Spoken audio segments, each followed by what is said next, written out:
ధార్మిక కార్మిక క్షేత్రం రాజన్న సిరిసిల్ల జిల్లా వార్తల సమాహారం ఎస్ఎస్ న్యూస్ కి స్వాగతం. ఈరోజు వార్తలు.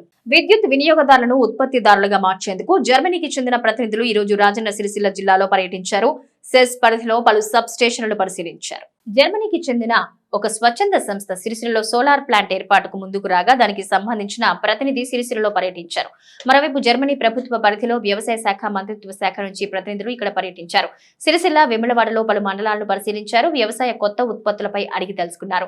అనంతరం సెసి ప్రధాన కార్యాలయంలో సమావేశమై ప్రాజెక్టు డీటెయిల్స్ వివరించారు. వెములవాడ మాజీ ఎమ్మెల్యే చెనమనేని రమేష్ బాబు సహకారంతో జర్మనీ బృందం ఇక్కడ సోలార్ ప్లాంట్ ఏర్పాటుకు ముందుకొచ్చారు. జర్మనీ స్వచ్ఛంద సంస్థలు రుణం ద్వారా ఇచ్చే ఈ సోలార్ ప్లాంట్ల ఏర్పాటు వల్ల వినియోగదారులే ఉత్పత్తిదారులుగా మారతారని అన్నారు. ఈ సందర్భంగా జర్మనీ బృందాన్ని శాలువా మొమెంటోలతో CESS chairman Chikkala Ramarao, vice chairman Devarakonda Tirupati మరియు డైరెక్టర్లు సన్మానం చేశారు.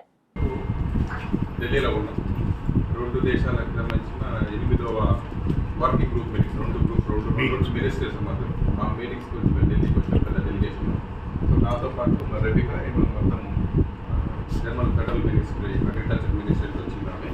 సో సబాస్టన్ అయిన యూఏకి సంబంధించింది ఆర్టిఫిషియల్ అంటే మన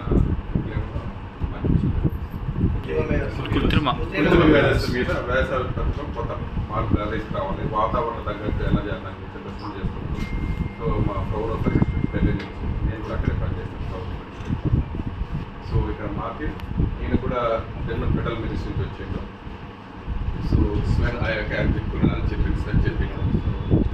దాంతోపాటు మనకి వేములవాడలో గత సంవత్సరం నుంచి ఈ కృత్రిమ సంబంధించి వ్యవసాయంలో పరిశోధనలు చేస్తున్నాం. సో రైతులకి టయానికి సలహాలు అందాలి. ఎప్పుడు పురుగు మందు వాడాలా, వాడొద్దా, వాతావరణ మార్పుకు అనుగుణంగా వ్యవసాయంలో మనకి తేమ శాతం ఎంత ఉంది, ఈరోజు పొలానికి నీళ్ళు పెట్టొద్దా.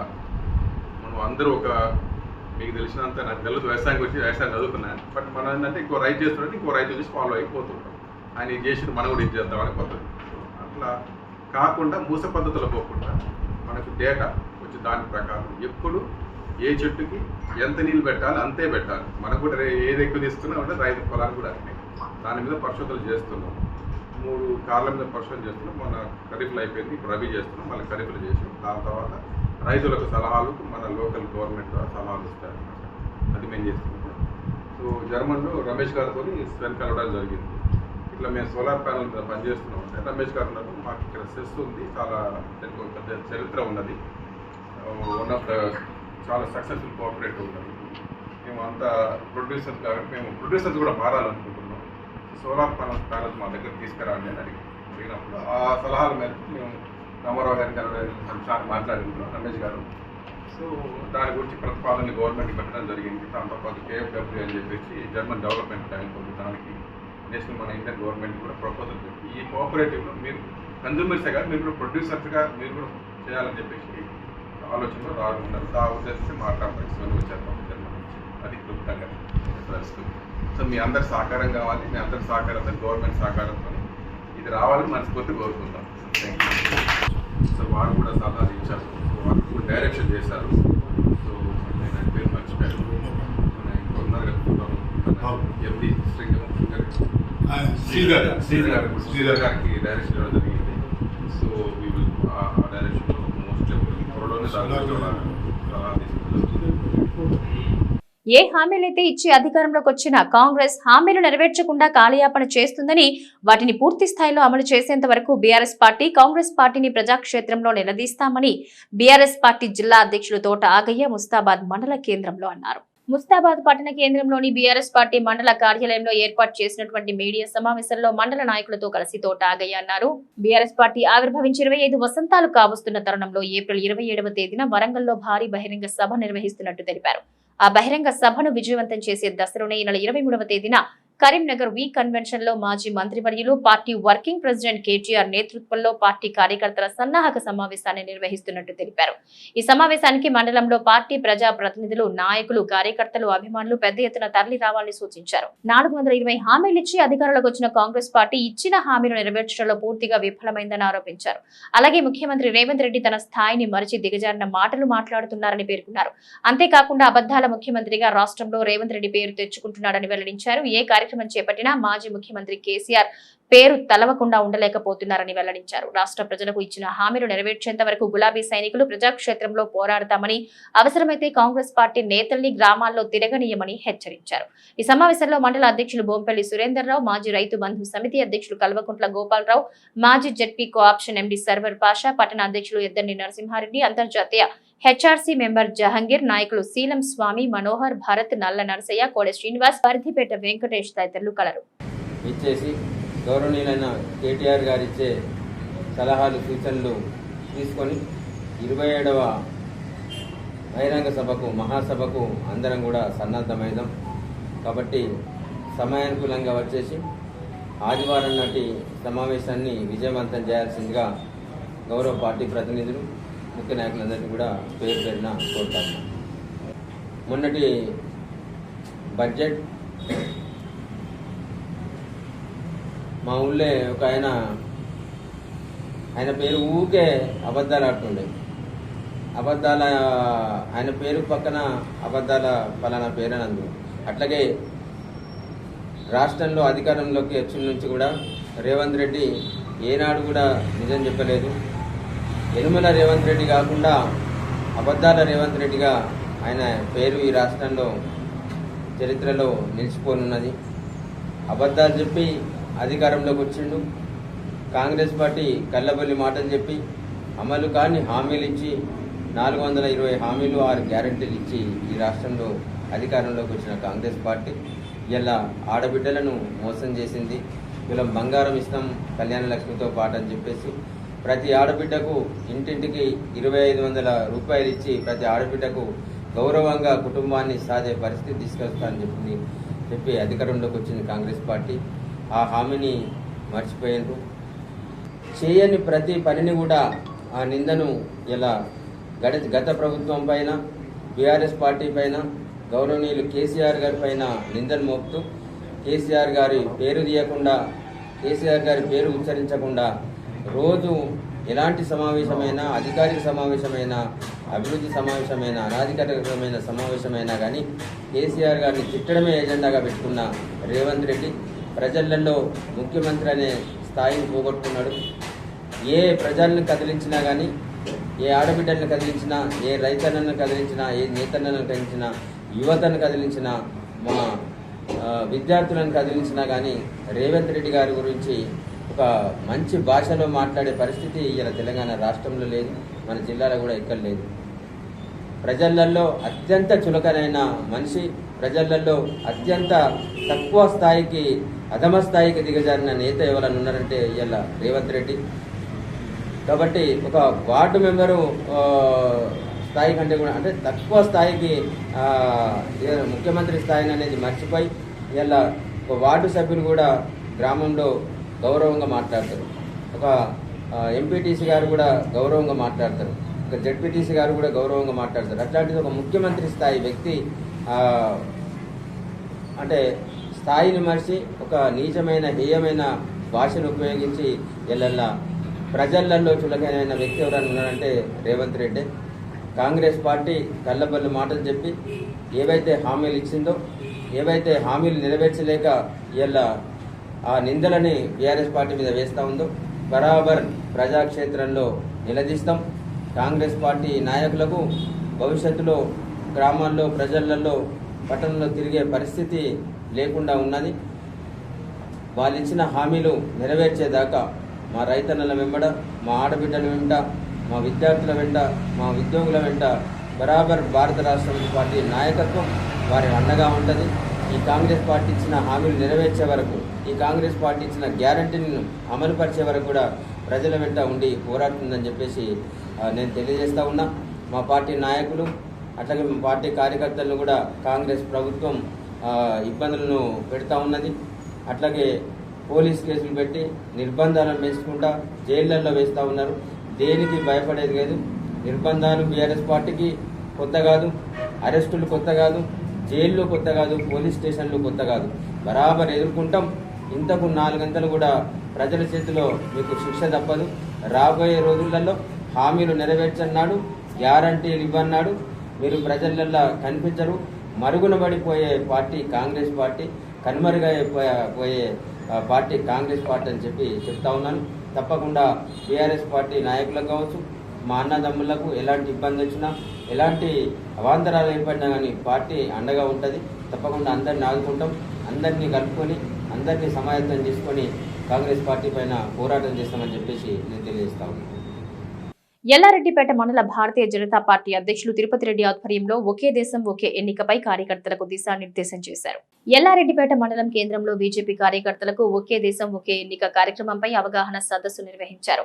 ఈ కార్యక్రమానికి ముఖ్య అతిథిగా జిల్లా అధికార ప్రతినిధి మల్లారపు సంతోష్ హాజరయ్యారు. నాయకులు మాట్లాడుతూ ఒకే దేశం ఒకే ఎన్నిక ద్వారా భారతదేశంలో ఎన్నికల వ్యయాన్ని తగ్గిస్తుందని, అభివృద్ధి పదంలో ముందుకు దూసుకెళ్తుందన్నారు. పరిపాలన స్థిరత్వం, పాలసీ అమలుకు అంతరాయం ఉండదన్నారు.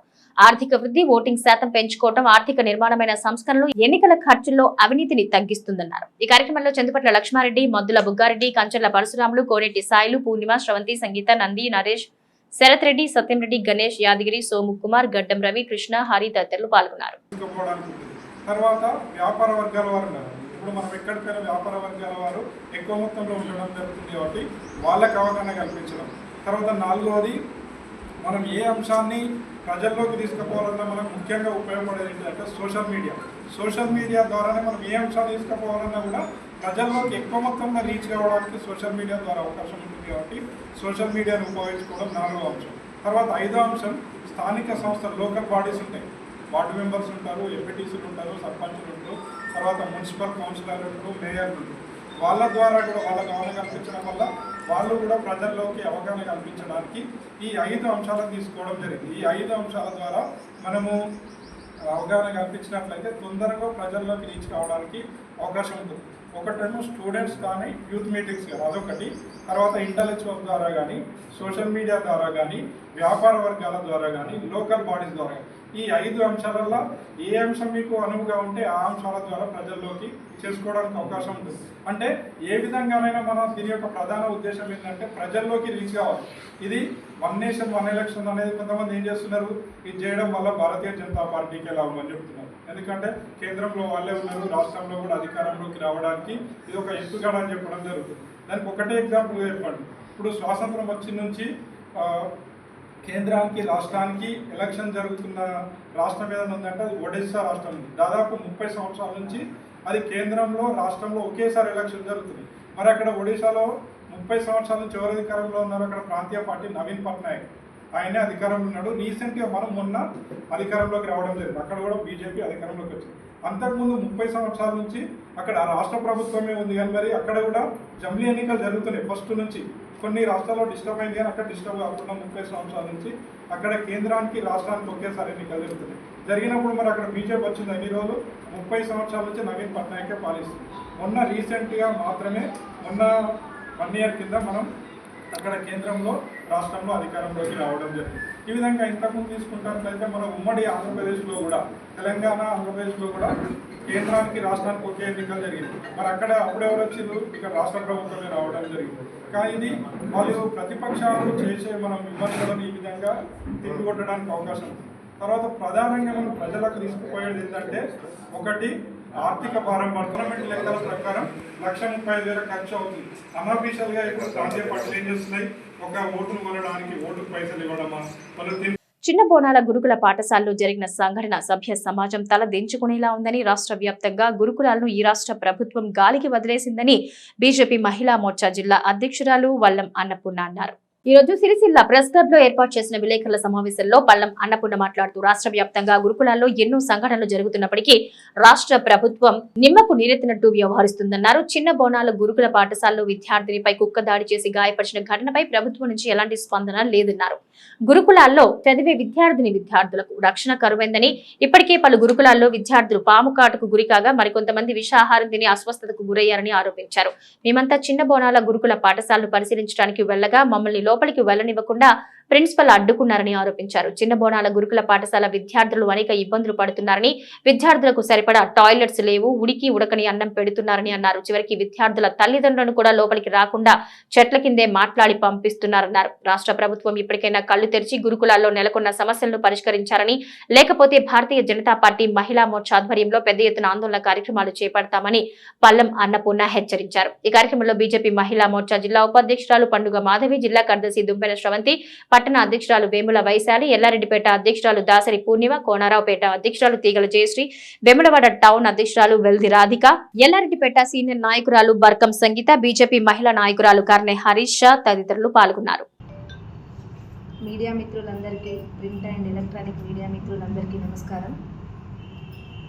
ఈరోజు 10వ తరగతి పరీక్షలు రాస్తున్న విద్యార్థులకు జిల్లా మహిళా మోర్చా తరఫున శుభాకాంక్షలు తెలియజేస్తున్నాను.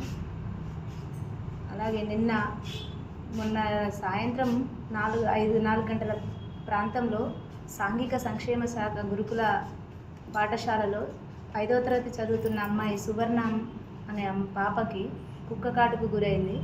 దాని మీద మేము ఒక్కసారి అంటే ఆ హాస్టల్ వాతావరణం కానీ స్కూల్ వాతావరణం కానీ ఎలా ఉందని భారతీయ జనతా పార్టీ తరఫున మహిళలు మేము అందులోకి వెళ్తే ఒక ప్రిన్సిపల్గా ఆ మేడం రిసీవ్మెంట్ ఎలా ఉందంటే ఏదో దొంగలు వచ్చినట్టుగా ఆగండి అని ఒక గంట సేపు పర్మిషన్, ఒక 5 minutes పర్మిషన్ ఇవ్వండి మేడం, మేము ఒకసారి విజిట్ చేసి అంటే ఆ పరిసరాలు ఎట్లున్నాయో అవి ఇక్కడ విధానం ఎట్లుందో చూద్దామని వెళ్తే ఆ మేడం తీరు బాగాలేదండి. ఇంకొకటి ఏంటంటే అక్కడ ఉన్న అమ్మాయిలకు సెక్యూరిటీ అని అంటే ఒక్క సీసీ కెమెరా కూడా అక్కడ పనిచేయడం లేదు. ఎందుకు ఇలా అవుతుంది అంటే కోతులు ఉండడం వల్ల అన్ని కెమెరాలు బంద్ అయినాయి అని చెప్తుంది. అలాగే ఆ పాప అంటే యూరిన్కి వెళ్ళి అట్లా కుక్క కాటుకు గురైంది అని చూస్తే 10 సంవత్సరాల నుంచి అక్కడ టాయిలెట్స్ కానీ అవి కానీ బాగాలేవు. దయచేసి గౌరవ కలెక్టర్ గారికి మేమేం విన్నపిస్తున్నామంటే సాంఘిక సంక్షేమ స్కూల్ అయినా ట్రైబల్ వెల్ఫేర్ స్కూల్స్ అయినా ఏవైనా అన్నిటినీ పర్యవేక్షణలో చేసి దయచేసి వాటిని బడ్జెట్ కేటాయించి పిల్లలకు మౌలిక వసతులు సమకూర్చాలని కలెక్టర్ గారిని కోరుకుంటున్నాం. ముఖ్యంగా ఏంటంటే మెస్కి వస్తే వాళ్ళకు ఉన్నదే హాస్టల్ ఫెసిలిటీ దగ్గర ఒక్క కెమెరా కూడా అందుబాటులో లేదు. అంటే నేను ఏమన్నా అంటారే సెక్యూరిటీ ఎట్లా మరి నైట్ టైం పిల్లలకి ఎట్లా ఇబ్బంది అవుతుంది. అసలు చిన్న విషయం ఏంటంటే ఒక టీచర్ని అమ్మ ఎట్లా వచ్చింది మరి కుక్క ఇంట్లోకి లోపలికి ఎట్లా వచ్చింది అంటే ఏమంటుంది నాకు తెలియదు అంటది. అదే స్టూడెంట్ని అడిగితే ఇమీడియట్గా రెస్పాండ్ అయ్యి మేడం గేట్ నుండే వచ్చింది కావచ్చు, పై నుండే వచ్చింది కావచ్చు అంటే గేట్ దగ్గర సెక్యూరిటీ లేక అంటే మనం ఇంత బాధ్యతాయుతంగా మన పిల్లల్ని మనం స్కూళ్ళల్లో చదివిపిస్తే వాళ్ళు ఎంత ఇర్రెస్పాన్సిబిలిటీగా సమాధానం చెప్తారంటే దీని మీద గౌరవ కలెక్టర్ గారు చర్య తీసుకోవాలని కోరుకుంటున్నాను.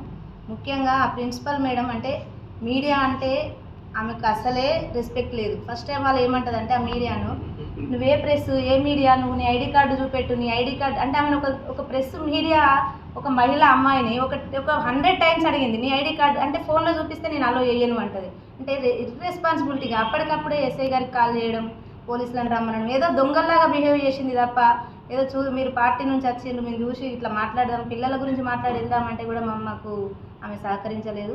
అదేవిధంగా పిల్లల విషయానికి వస్తే మాత్రం అన్ని సదుపాయాలు కల్పించాలి, ఎనీ టైం వాళ్ళ పర్యవేక్షణలో ఉండాలని డిమాండ్ చేస్తున్నాం. ఓన్లీ సాంఘిక సంక్షేమమే కాకుండా మిగతా ట్రైబల్ వెల్ఫేర్ స్కూల్స్ ఏమున్నా మహిళలు చిన్న పిల్లల పట్ల ఎలాంటి సంఘటన అయినా బీజేపీ పార్టీ తరఫున మహిళలందరం మేము పెద్ద ఎత్తున ధర్నా చేయడం జరుగుతుంది. గారు మీడియాని అగౌరవపరిచి ప్రతిసారి అంటే 1 నిమిషానికి ఒకసారి మీ ఐడి కార్డు ఉందా మీరు ఎందుకు వచ్చారు, మీ ఐడి కార్డు ఉందా మీరు ఎందుకు వచ్చారు అంటే ఫోన్లో చూపిస్తే అలో వేయరట. అంటే మీడియాని ఎంత అగౌరవపరుస్తుందంటే 4th ఎస్టేట్ అయిన ప్రెస్ని మీడియాను చాలా అగౌరవపరిచింది. కాబట్టి ప్రెస్ మిత్రులందరికీ ప్రెస్కి అందరికీ క్షమాపణ చెప్పాలి. లేదంటే ఈ విషయాన్ని గౌరవ కలెక్టర్ గారి దృష్టికి తీసుకెళ్ళి ఆమెను సస్పెండ్ చేసేదాకా మేము ఇదే తీవ్రంగా ఖండిస్తున్నాం. మీడియా మిత్రులకు భారతీయ జనతా పార్టీ కుటుంబ సభ్యులందరికీ నమస్కారాలు. మొన్న చిన్న బోనాలలో జరిగిన అమ్మాయి కుక్క కాటుకు ఆసుపత్రిలో చికిత్స పొందుతుంది. అది అందరం తలదించుకోవాల్సిన విషయం. వాళ్ళు ఎలాంటి రెస్పెక్ట్ లేకుండా పిల్లలని అంత చులకనగా మేము వాష్రూమ్స్కి వెళ్తే చూస్తామా, మేము క్లాసుల వాళ్ళకే మా బాధ్యత అనడం అది ఎంతవరకు కరెక్టో వాళ్ళ టీచర్స్కే తెలవాలి. మనం తెల్లారి లేస్తే పేపర్లో టీవీలలో చూస్తున్నాము పలానా స్కూల్లో ఫుడ్ బాగాలేక పిల్లలు ఆసుపత్రి పాలయ్యారని, లేకుంటే వాష్రూమ్స్ కరెక్ట్ లేక స్మెల్తోనో పిల్లలకు జబ్బుల పాలవుతుందని మనం తెల్లారి లేస్తే పేపర్లలో చూస్తున్నాం. ఈ బోనాలు అనే విషయం కాకుండా వేరే వేరే స్కూళ్ళల్లో కూడా మనం చూస్తున్నాం. ఇలాంటిది ఈ రాష్ట్ర ప్రభుత్వం ఏం చేస్తుంది? పిల్లలైన విషయంలో మన పిల్లలైనా వేరే పిల్లలైనా ఎవరి పిల్లలైనా కానీ కొంచెం రాష్ట్ర ప్రభుత్వం కళ్ళు తెరిచి వాళ్ళ పిల్లలను చూసుకోవాలి, అన్ని వసతులు కల్పించాలని కోరుకుంటున్నాను. గౌరవనీయులైన కలెక్టర్ గారికి కూడా మేము ఇదే విన్నపం చేస్తున్నాం. ఇది నిర్లక్ష్యం చేస్తే కనుక భారతీయ జనతా పార్టీ మహిళా మోర్చా ఎవరు సైలెంట్గా ఎవరు ఉండరు. దీన్ని కఠినమైన చర్య తీసుకుంటామని తెలియజేస్తున్నాం. ఇల్లంతకుంట మండలం పెద్దలింగాపూర్ గ్రామంలో రంగనాయక సాగర్ 11/6 కాలువ నిర్మాణం చేపట్టాలని గత 19 రోజులుగా రైతులు నిరాహార దీక్షలు చేస్తూ ఉండగా మానకొండూరు శాసనసభ్యులు డాక్టర్ కవంపల్లి సత్యనారాయణ జోక్యంతో దీక్షను విరమించారు. స్థానిక ఎమ్మెల్యే కవంపల్లి సత్యనారాయణ మరియు ఉన్నత అధికారుల ఆదేశాల మేరకు ఇల్లంతకుంట మండల తహసీల్దార్ మహమ్మద్ ఫారూక్ దీక్షా శిబిరాన్ని సందర్శించి రైతులతో మాట్లాడారు. ప్రభుత్వం నిధులు మంజూరు చేసిందని 2-3 నెలల్లో పనులు పూర్తి చేస్తామని దీక్ష విరమించాలని కోరారు. దీంతో రైతులు దీక్షల్ని విరమిస్తున్నట్టు ప్రకటించారు. ఈ సందర్భంగా రైతులు మాట్లాడుతూ గత 19 రోజులుగా దీక్ష చేస్తున్నా ఎవరూ పట్టించుకోలేదని, ఇప్పటికైనా పట్టించుకున్నందుకు రైతుల పక్షాన ధన్యవాదాలు తెలియజేస్తూ ఇచ్చిన మాట ప్రకారం కొన్ని నెలల్లో పనులు ప్రారంభించుకుంటే తిరిగి తహసీల్దార్ కార్యాలయం ముందు దీక్ష చేస్తామని రైతులు అన్నారు. అదేవిధంగా పెద్దలింగాపూర్ మెట్ట ప్రాంతాల్లో ఎండిపోయిన వరి చేలను పరిశీలించి రైతులకు నష్టపరిహారం ఇవ్వాలన్నారు. ఈ కార్యక్రమంలో ఇరిగేషన్ డిఈ సీతారాం మరియు ఆర్ఐ షఫీ, రైతులు అమ్ములు అశోక్, గన్నేరం నరసయ్య, పయ్యావుల బాలయ్య, గాదె మధు, కొరికె నవీన్, మహిళా రైతులు లక్ష్మి, అనిత, రేనా తదితరులు పాల్గొన్నారు. అసెంబ్లీలో ఎమ్మెల్యే గారు మాట్లాడడంతో మా దగ్గరికి ఎంఆర్ఓ గారు వచ్చి దీక్ష విరమింపజేసారు. ఇది కనుక పని స్టార్ట్ కాకపోతే మళ్ళీ కూర్చోవడానికి కూడా మేము సిద్ధంగా ఉన్నాం.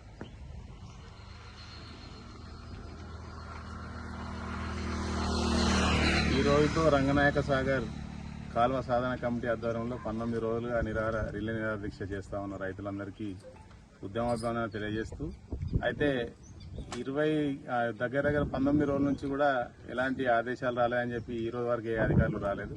ఈరోజు ఉన్నతాధికారుల ఆదేశాల మేరకు రావడం జరిగింది ఎంఆర్ఓ అని చెప్తా ఉన్నాడు. ఎవరు ఏం చెప్పినా పేపర్లలో చూసినాం, టీవీలలో చూసినాం. అయితే కొంతమంది మేము శాంక్షన్ చేయించుకొచ్చినాం, మాకు తెలుసు అని చెప్పి మాట్లాడుతూ ఉన్నారు. అయితే ఇంతకుముందు 3 సార్లు అసెంబ్లీ జరిగింది. ఏ అసెంబ్లీలో కూడా పెద్దలింగపూర్ చర్చ కానీ కేనల్కి సంబంధించినటువంటి ఏది కానీ పేరెత్తలేదు. ఇవాళ ఈ నిరాహార దీక్ష పోరాట ఫలితమే ఇవాళ అసెంబ్లీలో మాట్లాడించడానికి దోహదపడ్డాలని చెప్పి మేము భావిస్తూ ఉన్నాం. ఎందుకంటే ఇక నిరాహార దీక్ష చేయకపోతే కూడా ఇప్పుడు కూడా దాన్ని అసెంబ్లీలో చర్చకు రాకుండే అది శాంక్షన్ అయ్యేది కాదు.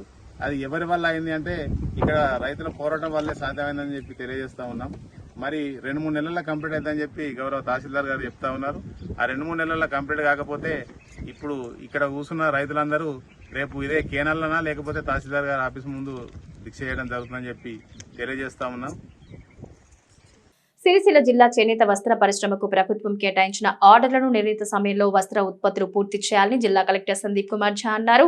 శుక్రవారం జిల్లా కలెక్టర్ సందీప్ కుమార్ ఝా సమీకృత జిల్లా కలెక్టరేట్లో సమావేశ మందిరంలో ప్రభుత్వ ఆర్డర్ల పురోగతిపై సిరిసిల్ల వస్త్ర పరిశ్రమ వ్యాపారులతో సమావేశం నిర్వహించారు. ఈ సందర్భంగా జిల్లా కలెక్టర్ సందీప్ కుమార్ ఝా మాట్లాడుతూ సమగ్ర శిక్షా శాఖ, సంక్షేమ శాఖలకు సంబంధించి ప్రభుత్వం వస్త్ర పరిశ్రమకు అందించిన ఆర్డర్ల వస్త్ర ఉత్పత్తిని నిర్ణీత సమయంలో పూర్తి చేసి సప్లై చేయాలని కలెక్టర్ సూచించారు. ఇందిరా మహిళా శక్తి కార్యక్రమం కింద మహిళా సంఘాలకు ఒక్కరికి 2 చీరల చొప్పున పంపిణీ చేసేందుకు ప్రభుత్వం నిర్ణయించి సంబంధిత ఆర్డర్ను సిరిసిల్ల వస్త్ర పరిశ్రమకు కేటాయించడం జరిగిందన్నారు. ఇందిరా మహిళా శక్తి కార్యక్రమం కింద చీరల పంపిణీ కోసం సిరిసిల్ల వస్త్ర పరిశ్రమలకు వచ్చిన ఆర్డర్ పనులను వెంటనే ప్రారంభించి నిర్ణీత సమయం గడువులోగా ఉత్పత్తి చేసి సప్లై చేయాలన్నారు. సమావేశంలో చేనేత జౌళి శాఖ అధికారి రాఘవరావు, టెస్కో ప్రతినిధి శంకరయ్య, వస్త్ర పరిశ్రమ వ్యాపారులు, సంబంధిత అధికారులు తదితరులు పాల్గొన్నారు. పెండింగ్ లో ఉన్న వేతనాలు చెల్లించాలంటూ శాంతియుతంగా నిరసన కార్యక్రమాలు చేపడుతున్న పారిశుద్ధ్య కార్మికులను పోలీసులు ఎంతవరకు సమంజసమని ముస్తాబాద్ మేజర్ గ్రామ పంచాయతీ పారిశుద్ధ్య కార్మికులు డిమాండ్ చేశారు. ముస్తాబాద్ మేజర్ గ్రామ పంచాయతీ కార్యాలయం ఎదుట పారిశుద్ధ్య కార్మికులు నిరసన కార్యక్రమాన్ని చేపట్టారు. ఈ సందర్భంగా వారు మాట్లాడుతూ చాలీ వేతనాలతో గ్రామ పంచాయతీలో పారిశుద్ధ్య కార్మికులుగా పనిచేస్తున్న ప్రభుత్వం పట్టించుకోవడం లేదన్నారు. అయినప్పటికీ తాము విధులు నిర్వహిస్తున్న గత 4 నెలలుగా చెల్లించాల్సిన జీతాలు చెల్లించడం లేదని ఆవేదన వ్యక్తం చేశారు. పెండింగ్ లో ఉన్న జీతాలను చెల్లించాలంటూ శాంతియుతంగా నిరసన కార్యక్రమాలు చేపడుతుంటే ప్రభుత్వం పోలీసులతో ముందస్తు అక్రమ అరెస్టులు చేయడం ఏంటని ప్రశ్నించారు. జీతాలు లేక కుటుంబాలు రోడ్డున పడుతున్నా ప్రభుత్వం పట్టించుకోవడం లేదన్నారు. వెంటనే తమకు చెల్లించాల్సిన జీతాలను చెల్లించకుంటే రాష్ట్ర వ్యాప్తంగా పెద్ద ఎత్తున ఉద్యోగం చేపడతామని హెచ్చరించారు. ఈ నిరసన కార్యక్రమంలో పారిశుద్ధ్య కార్మికులు జల్ల లక్ష్మణ్, పోషరాములు, అబ్రమేని లక్ష్మణ్ బాబు, రాజనర్సు, దేవయ్య, లక్ష్మి, పోషవ, భాగమ్మ, దేవలక్ష్మి తదితరులున్నారు.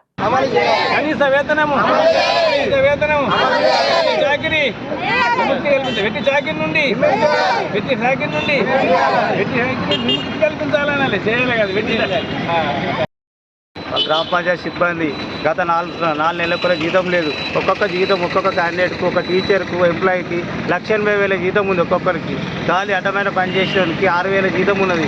ఆ 6,000 జీతం కూడా కరెక్ట్ టైంకి ఇస్తలేదు. పోయేది అడుగుదామని గవర్నమెంట్ అడుగుదామని పోదామంటే రాత్రి తీసుకుపోయి పోలీసులు అరెస్ట్ చేస్తున్నారు. వీళ్ళు మమ్మల్ని తిందామంటే తిండికి లేదు. మా పరిస్థితి ఇట్లా చేస్తున్నారు. ఆ 1,00,000 జీతాలకు సరిపోతలేదు. అదే జీతాలు వాళ్ళకు ఒక 6 నెలల జీతం పెండింగ్ ఉంటే వాళ్ళకి ఏందని అసలు అర్థమవుతుంది. వాళ్ళకి నేను ఒక్కసారి కాగానే జీతం పడుతుంది. వాళ్ళకి సరైన వెళ్తుంది, కడుపు వెళ్తుంది. మాకేడికి వెళ్ళాలి 4 నెలలకోలే. మాకు ఇబ్బంది అవుతుంది. షాప్లో పడి పోయినా ఒక రూపాయి ఇస్తలేదు. ఇలా రూపాయి ఇస్తే పొద్దుగా అడుగుతారు. వెంటనే మాకు వెళ్తే దయచేసి మాత్రం మాకు రేజర్దారు జీతం కొట్టమని చెప్తున్నాం. అది ఎంత పని చేసి పెడతారు.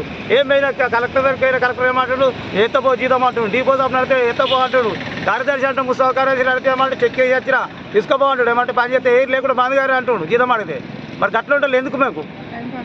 మరి టైంపాస్ చేస్తారు. ఆయన పని చేస్తారు మా సార్ అయితే. మమ్మల్ని ఏడ చూసినాక ఇంత చేస్తున్నాడు మా సారు. 24 గంటలు పని. ఎప్పుడు కుక్క చచ్చిపోతే పనే, పొద్దున్నాక పనే, తెలందాక పనే. ఎప్పుడు అట్టికి వస్తున్నావు నువ్వు. 24 గంటలు పని చేస్తున్నావు. మేము చేసినా కానీ ఏంది మాకు కడుపున అన్నం పెడతలేవు. 26,000 జీతం ఇవ్వమని అడిగినాం. అది పర్మనెంట్ చేయను, రిజర్వర్ జీతం అన్నాం. సరే ఇస్తా అని చెప్పిండు. అదే గవర్నమెంట్, కాంగ్రెస్ గవర్నమెంట్ ఒప్పుకున్నది. మాకు ప్రతి గ్రామ పంచాయతీ సిబ్బందికి ఫస్ట్ ఇంద్రమ్మ బెడ్రూమ్ ఇస్తా అన్నాడు, కాల్జాగా ఇస్తా అన్నాడు, ఇల్లు కట్టుకోమన్నాడు. ఏమీ లేదు. అదే మిగతా వాళ్ళకైతే అందరికి ఇస్తున్నాడు. అదే గ్రామ పంచాయతీ సిబ్బంది అది ఇంత కనబడతలేదు ఆయనకు. మాకు ఫస్ట్ కావాలి, మాకు జీతం కావాలి. రిజర్వర్ జీతం ఇయ్యి. మాకు 4 నెలల జీతాలు రావాలి. 4 నెలల జీతాలకు నా మన్మడు బాగా లేకపోతే కూడా 3,000 రూపాయలు ఇయ్యమంటే కూడా ఇయ్యలేదు. ఇయ్యకపోతే కూడా నేను అవతల అడ్డికి తీసుకొచ్చుకొని నేను పనిలో తీసుకున్నాను. మరి 4 నెలల జీతాల కోలు అడిగితే మేము గురిపులలో తీసుకొస్తే పిఎఫ్లు ఇంటికి రావట్రి. మేము పైసలు ఎట్లా కడదాము? మరి ఎక్కడికై తెచ్చుకున్నాము? మేము ఆడికై బాధపడదాము. చేసేదే ఇది మొంటి కట్టము. మొండి రెక్కలతోనే మాకు భూమి లేదు, జాగ లేదు. మేము ఏది లేకనే ఇంట్లో వడిసచ్చుడు. ఫాతిమా ఆశ్రమ సిద్ధికై ప్రపంచ శాంతి కొరకు ఈ నెల 23న సిరిసిల్లలో తలపెట్టిన మహాకరుణ మెగా శాకాహార ర్యాలీని విజయవంతం చేయాలని pyramid spiritual societies moment Sircilla అధ్యక్షులు వేముల యాదగౌడ్ పిలుపునిచ్చారు. ఈ రోజు సిరిసిల్ల ప్రెస్ క్లబ్ లో ఏర్పాటు చేసిన విలేకరుల సమావేశంలో వారు మాట్లాడుతూ జంతువధ అన్నది మానవాళి యొక్క మహాపాప కర్మని, ప్రతి ఒక్కరూ మాంసాహారాన్ని వీడి శాకాహారం తీసుకోవాలని పిలుపునిచ్చారు. సర్వరోగాలకు మాంసాహారమే కారణమన్నారు. మూగజీవాల సంరక్షణ కొరకు లోక కళ్యాణార్థం చేపట్టే మహాకరుణ మెగా శాకాహార ర్యాలీని విజయవంతం చేయాలని పిలుపునిచ్చారు. ఈ నెల 23 ఆదివారం రోజున ఉదయం 8 గంటల నుంచి సిరిసిల్ల పద్మనాయక కళ్యాణ మండపంలో కార్యక్రమాలు నిర్వహించడం జరుగుతుందని వారు తెలిపారు. జిల్లా ఉపాధ్యక్షురాలు మల్యాల కళావతి, జక్కని భూపతి, చిక్కుడు రాజయ్య, జక్కని శివప్రసాద్, బొల్లి సురేష్, గుడ్ల పావని, సామల గీత, లక్ష్మక్క, బల్యాల రాజు, గడ్డం మనోజ్, ఆడిపు శారద, సుజాత, కోళ్ల లక్ష్మి తదితరులు పాల్గొన్నారు. నా పేరు వేముల యాదగౌడు. విలేజ్ వచ్చి శ్రీగద, రాజన్న సిరిసిల్ల జిల్లా. రాజన్న సిరిసిల్ల జిల్లా. మేము సిరిసిల్ల పిఎస్ఎస్ఎం గ్రూప్ నుంచి సిరిసిల్లలో మన మెగా శాకాహార ర్యాలీ తీయడం జరుగుతుంది. మెగా శాకాహార ర్యాలీ దేని గురించి అంటే మూగజీవాల సంరక్షణ కొరకై మేము ఈ ర్యాలీ తీయడం జరుగుతుంది. ఎందుకంటే ఈ జనరేషన్లో చెడు వ్యసనాలకు చాలామంది ఇబ్బందులు గురవుతుంది. కాబట్టి ఈ మూగజీవాల సంరక్షణ, మానవాళి సంరక్షణకు మరి 5th క్లాస్ నుంచి పీజీ పిహెచ్డి లెవెల్లో కూడా మనకు మన గవర్నమెంట్ మన మెడిటేషన్ డే అని ఇచ్చారు మోడీ గారు. అందు గురించి అంతకన్నా ముందైనా మనకు మానవుడు పుట్టినప్పటి నుంచే మన మెడిటేషన్ ఉంది. కానీ దాన్ని ఎవరు పాటించలేక మానవులు చెడు వ్యసనాలకు ఇబ్బందులు గురవుతున్నారు. అదేవిధంగా మన మూగజీవాల పట్ల మనం సంరక్షణ గురించి, మూగజీవాల సేవ గురించి మనం ర్యాలీ తీయడం జరుగుతుంది. అందువల్లనే మాంసాహారం శాకాహారం వద్దు మాంసాహారం ముద్దనే నినాదాలతోటి మనము సిరిసిల్ల టౌన్లో 4 కిలోమీటర్లు ర్యాలీ తీయడం జరుగుతుంది. అందుకు మన సిరిసిల్ల జిల్లా అలాగే పక్క విలేజులు, మండలాలు ఎవరైనా దయచేసి ఈ ర్యాలీకి వచ్చి విజయవంతం చేయగలరని నా యొక్క విజ్ఞప్తి. ఎక్కడది స్థలం? మన పద్మనాయక్ ఫంక్షన్ హాల్ నుండి మార్చి 23 పద్మనాయక్ ఫంక్షన్ హాల్ 10 to 5 దాకా ప్రోగ్రాము, సజ్జన సాంగత్యం, స్టేజీ, భోజనాలు అన్ని సౌకర్యం కలదు. శాకాహార ర్యాలీని మనందరం సద్వినియోగం చేసుకోవాల్సినటువంటి బాధ్యత ఉన్నది. చుట్టూతా పాత జిల్లాలో ఒక 4-5 జిల్లాల నుండి, కొత్త జిల్లాలు 10-12 జిల్లాలు, ఆంధ్ర రాష్ట్రం నుంచి కూడా మనకు ఈ శాకాహార ర్యాలీకి రావడం జరుగుతుంది. తర్వాత బ్రహ్మర్షి పితామహ పత్రిజీ యొక్క ఎప్పుడు జరిగేటువంటి డిసెంబర్ 21 నుంచి 31 వరకు జరిగే ధ్యాన మహోత్సవాలలో మొట్టమొదటి డిసెంబర్ 21నే ధ్యానము వరల్డ్ మెడిటేషన్ డేగా యునైటెడ్ నేషన్స్ ఐక్యరాజ్య సమితి జనరల్ అసెంబ్లీ నుండి ఈ యొక్క వరల్డ్ మెడిటేషన్ డే అనేటువంటిది చేయడం అనేటువంటిది మా అందరికీ కూడా గర్వకారణం. మా అందరికి కూడా ఎంతో ఆనందాన్ని, నైతిక స్థైర్యాన్ని కలిగించేటువంటి అంశం వరల్డ్ మెడిటేషన్ డే. సో ఆ యొక్క ధ్యానులు మరియు ఈ యొక్క శాకాహార ప్రియులు మరియు ఈ యొక్క ధ్యాన మూలాల్ని, ఈ ధ్యానం అనేటువంటిది మనకు ఏందో భగవద్గీత 6వ అధ్యాయం పేరే ధ్యాన యోగము, దాన్ని ఆత్మ సంయమ యోగం అంటాము.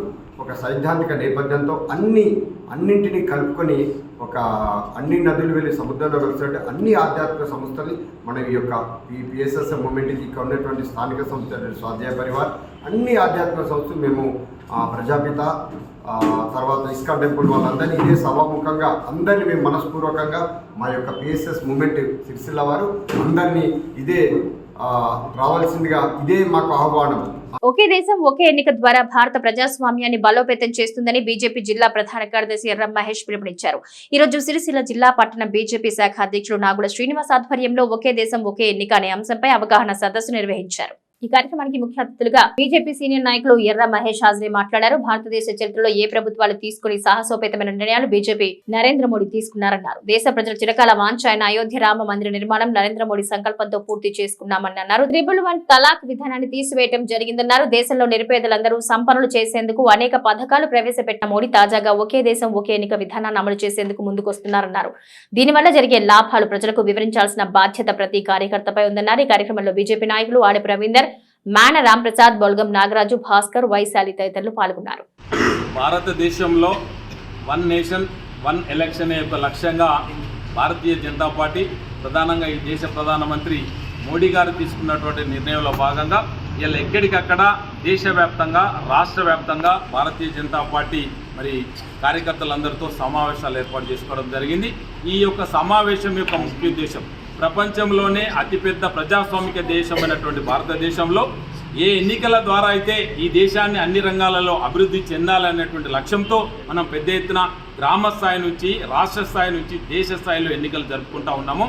ఆ యొక్క ఎప్పుడు పడితే అప్పుడు ఎక్కడికక్కడ రాష్ట్రాల్లో ఒక్కోసారి, దేశంలో ఒకసారి, స్థానిక సంస్థల్లో ఒక్కసారి ఎన్నికలు జరగడం వల్ల పెద్ద ఎత్తున సమయం వృధా అవుతూ ఉన్నది. మరి ఎన్నికైనటువంటి అభ్యర్థులు అది శాసనసభ్యు నుంచి మొదలుకుంటే, పార్లమెంటు సభ్యు నుంచి మొదలుకుంటే, ప్రధానమంత్రి వరకు ప్రజల కొరకు చేయాల్సినటువంటి అభ్యర్థులు ఇలా ఎన్నికలే లక్ష్యంగా పనిచేయడం వల్ల మరి సమయాభావం లేకపోవడం వల్ల అభివృద్ధి కుంటుపడుతూ ఉంది.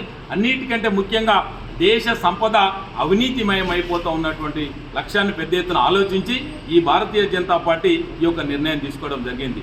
భారతీయ జనతా పార్టీ యొక్క లక్ష్యం ఈ దేశం కొరకు, ధర్మం కొరకు 140 కోట్ల ప్రజల అభివృద్ధి సంక్షేమే లక్ష్యంగా పనిచేసే పార్టీ కనుక ఇలా భారతీయులు కోరుకున్నటువంటి 140 కోట్ల మంది ప్రజలు కోరుకున్నటువంటి లక్ష్యం ఆర్టికల్ 370 ద్వారా ఒక నిర్ణయం తీసుకోవాలంటే అది భారతీయ జనతా పార్టీ తీసుకుంది. ఇలా 500 సంవత్సరాల చరిత్ర కలిగిన పెండింగ్ సమస్య మరి రామాలయం నిర్మాణం. అయోధ్యలో ఉన్నటువంటి రామాలయాన్ని నిర్మాణం చేయాలని చెప్పేసి ఈ 140 కోట్ల ప్రజలు కోరుకుంటే భారతీయ జనతా పార్టీ ఆధ్వర్యంలో ఇలా అయోధ్యలో రామాలయం నిర్మాణం చేయడం జరిగింది. అలాగే ముస్లిం మహిళల కొరకు త్రిబుల్ తలాక్ను కూడా రద్దు చేయడం జరిగింది. మరి ఈ 3 అంశాలతో పాటు 4వ అతిపెద్ద సమస్య అయినటువంటి ఈ ఎన్నికల వ్యయము, ఎన్నికల సమయం వృధా కావడం వల్ల అఫీషియల్గా పొలిటికల్ రిఫార్మ్స్ తీసుకోవాలి. ఈ దేశంలో అభివృద్ధి చెందిన దేశంగా భారతదేశం ఉండాలి. ప్రపంచానికి దిక్సూచి ఎదురా అంటే భారతదేశం ఉండాలంటే ఈ యొక్క వన్ నేషన్ వన్ ఎలక్షన్ పూర్తి స్థాయిలో ఈ దేశంలో మరి 2029 నుంచి 2037 వరకు పూర్తి స్థాయిలో దేశవ్యాప్తంగా అమలు చేయాలి. మరి అసెంబ్లీలకు పార్లమెంటుకు ఒకే దఫాలో ఎన్నికలు దేశవ్యాప్తంగా జరగాలి. అలాగే గ్రామ పంచాయతీ నుంచి పడితే, మున్సిపల్ నుంచి పడితే, జిల్లా పరిషత్ నుంచి పడితే 2వ దఫాలో ఒకటేసారి ఎన్నికలు జరిగి 5 సంవత్సరాలకు ఒకసారి జరిగేటువంటి ఎన్నికలలో మరి 30 రోజులు మాత్రమే ఎన్నికలకు సమయం వెచ్చించాలి. మరి మిగతా 4 సంవత్సరాల 11 మాసాల్లో ఈ ఎన్నిక అనేది ప్రజల కొరకు, ఈ ఎన్నిక అనేది ప్రజల అభివృద్ధి కొరకు, ఎన్నికలు అనేది ప్రజల సంక్షేమం కొరకు కనుక ఎన్నికైనటువంటి ప్రజాప్రతినిధులు అందరూ కూడా ఆ సమయాన్ని కొరకు కేటాయించాలని లక్ష్యంతో తీసుకున్నటువంటి నిర్ణయం ఇది. ఎక్కడికక్కడ మరి గ్రామ స్థాయిలో అలాగే పట్టణ స్థాయిలో బూత్ స్థాయిలో పెద్ద ఎత్తున కార్యకర్తలం అందరం కూడా సమాయత్తం అవుతా ఉన్నాం. రాబోయేటువంటి రోజుల్లో ప్రజలను పెద్ద ఎత్తున చైతన్యం చేస్తాం. రాబోయే 2029లో మోడీ గారి నాయకత్వంలో, భారతీయ జనతా పార్టీ నాయకత్వంలో ఈ దేశవ్యాప్తంగా అసెంబ్లీలకు పార్లమెంటుకు ఒకేసారి జరిగే విధంగా ముందుకెళ్తా ఉన్నామని చెప్పేసి ఈ సందర్భంగా తెలియజేస్తూ ఈ కార్యక్రమంలో హాజరైనటువంటి పెద్దలందరూ కూడా నమస్సుమంజ తెలియజేస్తా ఉన్నా. భారత్ మాతాకి. ఈ వార్తలు ఇంతటితో సమాప్తం. తిరిగి ప్రసారమయ్యే SS న్యూస్ లో మళ్ళీ కలుసుకుందాం. అంతవరకు సెలవు, నమస్కారం.